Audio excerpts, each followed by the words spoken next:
A paz a todos. Vamos aqui para mais um vídeo, né? Irmãos, eu quero já antemão dizer para você que vai curtir esse vídeo, compartilha, tá? É muito importante esse vídeo. Você compartilha, deixa seu like. Se não for inscrito no nosso canal, escreve. Também aí na tela vai ficar o nosso Pix. Se você sentir de nos ajudar, eu quero dizer para você que nós faz não é só esse trabalho aqui não, tá? Isso aqui é coisa mínima, né? Nós faz trabalhos de libertação e muitas vezes, esses dias atrás, eu tive que ir numa cidade aqui perto. E não teve como eu ir, porque eu não tinha o recurso para ir lá. E eles não tinham para passar para mim. E acaba que eu tive que pagar um preço alto para resolver daqui, né? Mas Deus abençoou que a pessoa lá ficou liberta. E até hoje nunca fui lá, né? Então, se você sentir no seu coração nos ajudar, você está contribuindo com a obra de Deus. Amém? Desde que dê de bom coração. Irmãos, no vídeo passado nós falamos sobre o crente e o servo de Deus. Nós vamos dar mais uma entradinha nisso aí, porque parece que eu senti que tem pessoas que ficou assim meio em dúvida, né? Quando pensa que todos são servos de Deus. Irmão, não é dizer condenação nem para o servo e nem para o que não é servo. Nós não estamos falando sobre isso. Todos podem ser salvos desde que respeite a palavra de Deus. Pode ser salvo. Mas precisa que respeite a palavra de Deus e muito esforço, irmão. Não é fácil ser salvo, não. Isso aí não precisa você pensar que só você ir lá na igreja. Muitas vezes você vai na igreja e fala, eu sou servo de Deus, servo de Deus. Você está enganado. Muitas vezes está enganado. Servo de Deus é aquele lá que dirige aquela senhora que dirige o círculo de oração, que é o presidente do jovem, né? É aquela que toma conta das crianças, aquele povo ali, que está servindo a Deus. Mas muitas vezes que eu quero deixar bem claro para você, que você vai na igreja não é para servir a Deus. Você vai ir na igreja para ser servida por Deus. É isso que às vezes alguém não entende. Está entendendo? Você vai na igreja para ser servido por Deus. Porque chega lá, você vai pedir, né? Senhor, abençoa minha família. Abençoa meu esposo, abençoa minha esposa, meus filhos. Abençoa a irmã fulano, o irmão, o Zezinho lá, o Manezinho. Abençoa, Senhor, e vai um monte de petição para o Senhor. E aí você acha que está servindo o Senhor. E aí é que você está enganado. Você não é coroado por aí. E nem eu também. Você acha que eu falo aqui de vez em quando, eu oro 2 horas. Eu oro de madrugada, não tem tanto marcado. Uma hora mais, outra hora menos. E eu oro das 9 às 10, é 1 hora. E oro das 9 às 10 da manhã e das 15 às 16 da tarde. E oro à noite também. Por isso que eu falo que eu oro cerca de 3 horas, 2h30, 3 horas, passando um pouco. Né? Por isso que eu falo. Você acha que eu estou servindo a Deus nas minhas orações? Não estou servindo a Deus. Eu estou buscando a Deus para me ser servido por Ele. Você precisa entender isso aí. Aí eu vou ser servido por Ele. Eu estou buscando revestimento, eu estou buscando poder, unção, eu estou buscando visão, revelação, estou buscando tudo. Tudo de Deus. Todo dia, toda oração eu estou buscando. E então quer dizer, é Ele que vai me servir. Não é eu que estou servindo Ele. Eu estou fazendo as petições. Aí você já começa a entender, né? E muitas vezes, irmãos, você chega na igreja também, você vê aí 10, 20 obreiros ali, 10 lá em cima do púlpito, esperando uma oportunidade para falar qualquer coisa. E eles também pensam que está servindo a Deus. Irmão, não está não. Não está não. Eles ficam aguardando uma oportunidade ali para falar, para dar uma palavra com a igreja, dizer para a igreja, irmãos, nós temos que pregar, nós temos que visitar, nós temos que fazer isso, fazer aquilo, fazer aquilo outro, mas ele mesmo não vai, ele só faz falar, ele só está esperando aquela oportunidade ali para aparecer, é o obreiro que quer aparecer, e as igrejas estão lotadas disso aí, está entendendo? De homens preguiçosos pensando que está servindo a Deus, não está. Você vai ser salvo? Sim, se você se esforçar, se você respeitar a palavra de Deus, vai ser salvo. Como servo também, mesma coisa. Tem que respeitar a palavra de Deus. Vou te mostrar outra coisa que acontece. Aqui na minha cidade tem muito isso. A pessoa assume a igreja e vai trabalhar material. E você está pensando que vai ser coroado? A Bíblia fala que não. Vou te mostrar agora, tá? Você pega a igreja, recebe da igreja e vai trabalhar numa empresa, outros vai vender qualquer coisa, vai trabalhar por conta própria e pensando que vai ter galardão lá no fim. Mas está enganado, porque Deus não se agrada disso aí. Vamos ver, a moça vai ler para nós agora. 2 Timóteo, capítulo 2, do versículo 1 ao 6. Tu, pois, meu filho, fortifica-te na graça que há em Cristo Jesus. E os que de mim, entre muitas testemunhas, ouvistes, confia-o a homens fiéis, que sejam idôneos para também ensinarem uns aos outros. Sofre, pois, comigo as aflições, como bom soldado de Cristo. Ninguém que limita-se embaraça com negócios desta vida, a fim de agradar aquele que alistou para a guerra. E se alguém também limita, não é coroado, se não limitar legitimamente. O lavrador que trabalha deve ser o primeiro a gozar dos frutos. Amém. Você viu aí? Se aquele que se alista para a guerra, em outras palavras, em outras Bíblias diz, aquele que alista para a guerra, aí também diz, né? Não se embarace com as coisas desse mundo. Porque se embaraçar, não se milita com as coisas desse mundo. Porque se embaraçar, não será coroado. É a Bíblia que diz. Isso quer dizer, não terá galardão, né? Porque muitas vezes, irmão, a pessoa, o nosso dever é explicar, é falar, né? Muitas vezes as pessoas falam assim, é perseguidor de cristão. São aqueles crentes cegos, obreiros cegos, que fala isso, que não enxerga nada, nem a ponta do dedão. É eles que falam, de vez em quando fala por aí afora. Não, é perseguidor, ele é perseguidor de cristão, perseguidor de cristão. Irmão, eu estou falando a verdade, é a Bíblia que está falando. É a Bíblia que mostra, é a Bíblia que mostra entre o serve e o que não serve. Porque isso terá uma decisão lá no fim. Porque talvez você está pensando que está servindo a Deus, você está indo para a igreja para ser servido por Deus. Talvez você está pensando que serve a Deus, que assume aí uma igreja e vai. Aqui tem muitas pessoas desse jeito. Irmãos, não é assim. Não é assim. É uma exortação dura, mas não é assim. E não é só nessa passagem que fala, não. Tem muitas passagens que falam sobre isso. Tá certo? Nós vamos falar mais. Agora eu quero falar para você outra coisa sobre o dízimo, né? Porque eu já estou enojado de ouvir esse negócio de dízimo.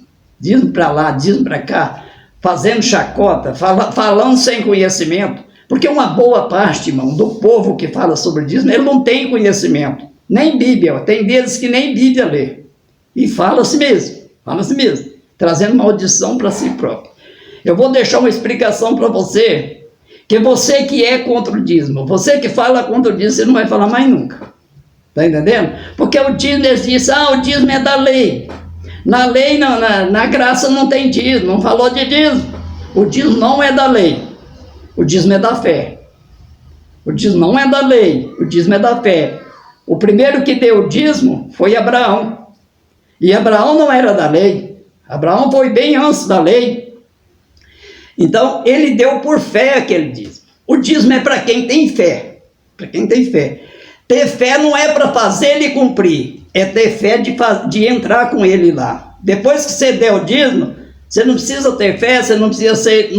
lá não fala de mais nada. Só fala para fazer prova. Tá entendendo? O dízimo não tem para onde você correr. O dízimo... irmão, mas na graça não tem. Mas eu vou te mostrar uma coisa. Que tem na graça e você gosta. Você não obedece. Você não fala. Né? O divórcio, por exemplo. O divórcio é da lei. O dízimo não é da lei. O dízimo passou da lei.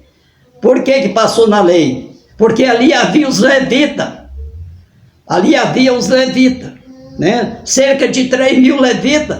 Entre sacerdote, porteiro, cantor, né? Havia mais ou menos isso aí. E aquele povo não podia trabalhar, porque Deus não permite, irmão, que a pessoa assume o trabalho dele e vai trabalhar. Assume a obra e vai trabalhar material. Ele não permite. Os levitas não podiam trabalhar. E por isso foi exigido duramente, porque Deus sabia com quem que ele estava lidando ali. Os israelitas que tinham o coração duro, né? Era um povo difícil. E Deus exigiu deles duramente para devolver os dízimos, para poder os levitas não podiam trabalhar, para poder se alimentar, poder se vestir. Está entendendo? Então o dízimo é dado, irmão, é por fé. É por fé, para quem tem fé. Mas o que eu quero te dizer, outra coisa que eu lá ia dizendo, é que uma coisa que é da lei e não tem na graça, e você gosta, você crê, você não fala, você pastor não fala, você repórter não fala, ninguém fala. Sabe o que é? O divórcio. O divórcio não é, o divórcio é da lei. O divórcio não foi apoiado na graça, não.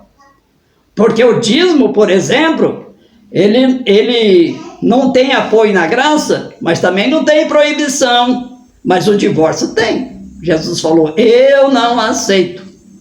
Eu não estou dizendo que a igreja que resolveu esse problema está errada. Eu estou dizendo que você não fala sobre isso, sobre o divórcio. E isso é uma coisa real, porque Jesus disse, eu não aceito o divórcio, né? Moisés arrumou isso lá, mas para mim não, comigo não tem isso aqui não. Então, quer dizer, a igreja resolveu? Resolveu. E está resolvido. E acho que agiu certo, agiu da maneira certa. Mas eu só estou citando que você não fala sobre isso. A outra coisa do dízimo que eu quero dizer para você. O dízimo não tem nada a ver com o céu. Entenda isso. O dízimo, eu vou dar o dízimo aqui para ser feliz, aqui para minha salvação. Não tem nada a ver disso. Pode parar por aí, tá certo? A recompensa do dízimo é aqui na terra. É para aquele que tem fé, eu já disse. A Bíblia diz em Gálatas 3, verso 7 a seguir, que nós somos filhos de Abraão. Abraão era homem da fé, e nós somos filhos de Abraão. E o dízimo é dado para quem tem fé que devolve o dízimo. Porque ele tem fé que ele vai devolver, e tem fé que vai receber de volta. Porque o dízimo, na verdade, irmão, é um toma lá da cá. Não adianta você querer falar não. Porque o próprio Deus falou, manda os dízimos para cá e faz prova de mim. Está entendendo? Faz como Jacó fez. Vamos ler agora a passagem de Jacó. Jacó fez uma coisa muito importante. Vamos ver o que ele fez. É Gênesis capítulo 28, verso 20, 21 e 22. Gênesis capítulo 28, verso 20, 21 e 22.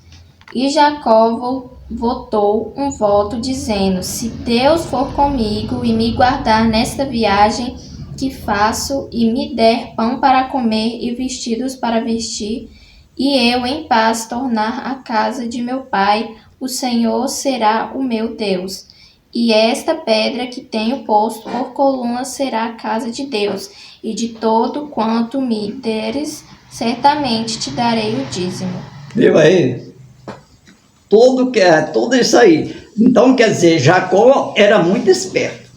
Era duro na queda. Jacó era duro na queda, esperto para valer. Em todos os lugares mostrou esperteza, né? Pois, quando essa passagem de Jacó, ela dá 3 mensagens sem se forçar. Nadinha, não precisa nem forçar. Dá uma mensagem quando ele saiu da casa do pai dele, né? Para ir para a terra de Arã. E a outra mensagem, que quando ele estava lá, que ficou 20 anos, e a outra quando ele voltou para trás. 3 mensagens longas, tem muito espaço para falar sobre isso. Mas o que nós estamos falando é que ele falou, Senhor, se o Senhor me der veste para vestir, olha o tanto que ele era esperto, pão para comer, e abençoar que eu volte em paz para a casa dos meus pais, tudo que eu adquiri aqui, eu vou devolver os dízimos. Quer dizer, ele buscou primeiro as bênçãos de Deus. E disse, depois eu darei os dízimos, né? A hora que eu voltar, que chegar lá na casa do meu pai, que foi essa proposta que ele fez, eu vou devolver os dízimos. Olha bem como é que é a coisa, né? Então, quer dizer, você faz um propósito com Deus, de sobre os dízimos, de dar os dízimos. Aí, Você vai pedir o quê para Deus? Uma casa? Um carro? Deus não dá casa para ninguém, amigo. Não, isso é só chacota de pregador. Deus não dá carro para ninguém. Ele pode até te dar um carro. Depois que você andar um bocado de ano de pé, depois andar um bocado de ano de bicicleta, talvez ele te dá um carrinho velho para você andar. Usa um irmão lá, dá um carrinho velho para você andar. Tá entendendo? Deus não dá essas coisas para os outros. Ele te abre a porta para você comprar. Ah, missionário, mas o emprego que eu tenho não dá, eu só ganho 2 mil, 3 mil, não dá para me sobrar para comprar carro, para me guardar. Pede Deus, que você não trabalha 12 horas por dia, não. Pede Deus que abra as portas para você, outro tipo de trabalho, seja uma corretagem, seja qualquer outro tipo de coisa, que Ele vai abrir para você. E você vai comprar seu carro, você vai arrumar sua casa, você pode estar certo isso aí, que isso aí Ele faz. Abrir a porta para você trabalhar e para você comprar, isso Ele faz. Isso aí eu tenho visto Ele fazer. E o dízimo, então, irmãos, não é o que o povo pensa ou o que o povo prega. Ninguém mandou Abraão dar dízimo. Ninguém mandou. Ele deu porque ele era homem de fé e queria ajudar as pessoas. O dízimo realmente é para ajudar a obra de Deus. Mas o retorno que vem é para você. Não é lá no céu, não. É aqui na terra. O retorno que vem. Trazei todos os dias na casa do tesouro e fazei prova de mim. Eu vou abrir a janela do céu e derramar uma bênção tal que da qual nunca houve. Está entendendo? Então, essa é a palavra de Deus. Alguém que tem que ter fé para fazer isso aí, né? E outra coisa, além da fé, você tem que ser justo, tem que ser... Não, a Bíblia não fala disso. Você tem que ser fiel com o dízimo. É R$100,10, então é R$100,10, não é só 100 não. Você tem que ser fiel, porque Deus é fiel. Não tem como você trabalhar com Deus fiel se você for infiel. Não tem jeito. E outra coisa, se não tiver fé, também não precisa pôr a cara em dízimo, porque isso é para quem tem fé. Eu mostrei muito bem. Abraão, nós somos da descendência de Abraão, nós temos fé nisso aí. Então não adianta você querer chantagear isso aí, porque isso é tudo que o diabo quer. E são coisas que as pessoas são usadas pelos demônios. Porque o diabo sabe que se tirar o dinheiro da igreja, sabe que as portas pode até não fechar, mas que vai deixá-la lá no fundo do poço, vai. Porque sem dinheiro, a Bíblia diz que o dinheiro de tudo responde. A igreja precisa, né? Agora, se você pensa que talvez, mas o meu pastor não merece, ele é avarento, ele é isso, é aquilo, se você acha que ele não merece, porque você tem que dar o dízimo, você não tem que administrar o dízimo. Você devolve o dízimo, você não tem que administrar, quem vai administrar é ele lá. Mas se você acha que ele não merece, o que você faz? Tem muitos lugares aí que precisa, né? Igual, por exemplo, o abrigo, né? Tem o abrigo, tem a PAI, tem um bocado de lugar que você pode devolver seu dízimo, se você acha que o seu pastor não merece. Mas volto a dizer para você, o dízimo você tem só que entregar, não é administrar não. Quem administra é quem recebeu, tá certo? Fique com Deus, Deus abençoe a cada um. Em nome de Jesus, compartilhe esse vídeo, ajuda nós, tá bom? Fique com Deus, Deus abençoe.